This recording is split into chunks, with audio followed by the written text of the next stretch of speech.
Hey Scorpio, let's talk about what March, the eclipse season, and the equinox have in store for you. All of them are happening in this month, and they're setting the tone for the remainder of this year for you. And for you, this is a focus that's really on that 6th house, 12th house dynamic of what our thoughts are, our subconscious thoughts and the things that drive us, and how it makes an impact on our physical life. This is definitely a time frame where we are coming out of the heels of you going through your own transformation, right? We had eclipses in your sign from 2021 up until last year. And what eclipses do is they show us where things don't work anymore, where things are holding us back. They're slowing us down. They're keeping us from living the life that we want. And what needs to be released in order to make that change, to bring in the new beginnings. Now that was happening in your sign from 2021 until last year, end of last year. And it hadn't happened for 10 years. So I could see where this was a time frame where you were ready to purge all sorts of things that weren't working, that weren't authentic to you, right? They were keeping you stuck in bad, unhealthy cycles. And so where we're at now, where these eclipses are, they're sweeping out that 12th house of yours, right? They're sweeping out the debris that was left behind. The 12th house is our subconscious mind. And those are where those outdated belief systems lie. That's where our negative thought processes are. That's where our karmic debts are in our former past lives, and the crap that we bring in from them, which a lot of times are comfort zones that don't work for us. And so here we go into these eclipses this year, and they are ready to purge those things. They're ready to let those things go. But with that, it dredges up a lot of stuff, right? You let go of the things that needed to be let go of a few years ago or in the past couple of years. But now it's a matter of kind of seeing what those false belief systems are, coming to terms with them and letting them go. It's not about shoving them down anymore. It's about looking at them and letting them go, because you're seeing where holding on to them is making an impact on your physical life. That 6th house is your health. You're seeing how it's impacting your health. You're seeing how it's impacting your daily habits. Maybe you're starting to pick up bad habits because you're trying to suppress these things that are coming up. Maybe it's a matter of your work too. Maybe these things don't fall into play. Maybe you're finding that your daily work is also a repetitive cycle that isn't working for you anymore, and you're ready to change that.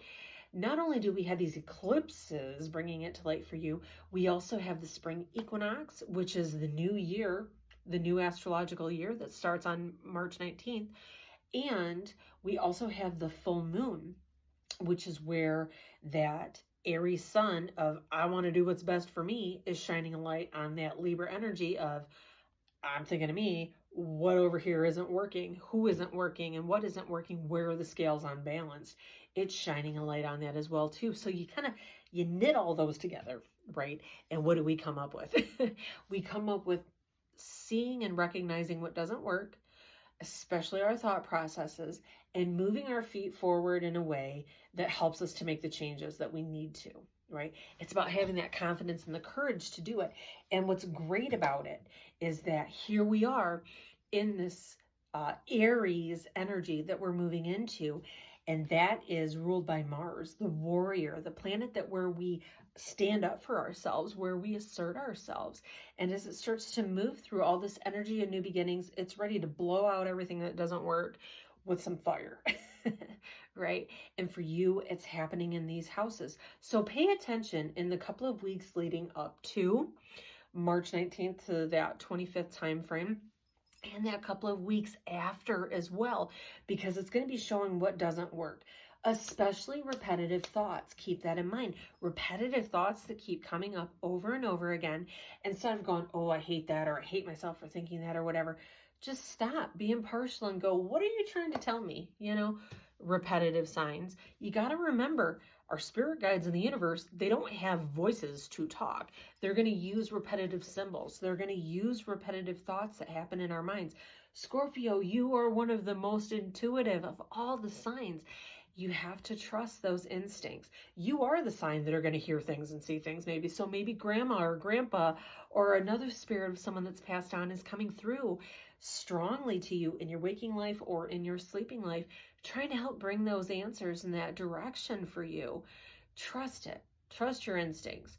This is a time frame right now where it's telling us to trust our heart, trust what our gut is saying, because we want to have concrete answers, right? We want to know definitively every single step that needs to be taken to make these major changes. And the reality is we're not going to get it, right? We're not going to get it. We have to trust in that process that each step of the way is going to be lit up as we need it. So just know that if you are making dramatic changes in work over here, right? Or maybe you're making dramatic changes up here in cleaning house, figuratively and literally, right? Know that you're going to get the direction each step of the way, and to trust what your instincts are telling you. If it's telling you to go with something different, if it's telling you to jump, do it, right? And there is no way of making a wrong decision, because we can always course correct after the fact. We're here to learn from our choices, and we're here to grow from them. And this is a year it's really showing you the benefits of that. So keep that in mind. Pay attention to what happens in those couple of weeks leading up to and after. And we will talk next time. Thanks. Bye.